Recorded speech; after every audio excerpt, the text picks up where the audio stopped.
મારું નામ કન્નર દેવસીભાઈ મોલજીભાઈ, ગામ ડેટિયા, તાલુકો માંડવી, કચ્છ। વિકલાંગ દિવસ માટે એવું કહીશ કે પહેલાં તો કચ્છના જે દિવ્યાંગ મિત્રો છે, બહેનો છે, એમને આંતરરાષ્ટ્રીય વિકલાંગ દિવસની હું શુભેચ્છા પાઠવું છું। તદુપરાંત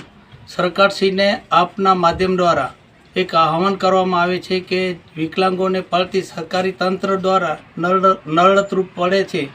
તેનો સરકાર સુધારો લાવે, તેમજ સરકારશ્રી દ્વારા અમુક જગ્યાઓ પર દિવ્યાંગોને પડતી મુશ્કેલીઓના સ્થાનિક લેવલનું પણ જે કંઈક કામકાજો છે તો એનું નિવારણ લાવે।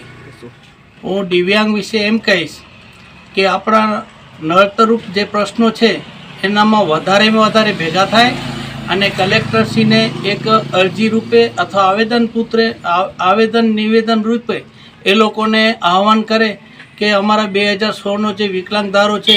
એનામાં દિવ્યાંગો વિશે ઘણી બધી એવી સામી શક્તિઓ છે, એક શક્તિ દૂર કરે, જેનામાં એક દિવ્યાંગ પેન્શન યોજના, સંત સુરદાસ યોજના, મનો દિવ્યાંગ યોજના, દિવ્યાંગ સાધન સહાય યોજનામાં એનામાં ઘણી બધી તકલીફ પડે છે, તો એ તકલીફોનો નિવારો કરે સરકાર।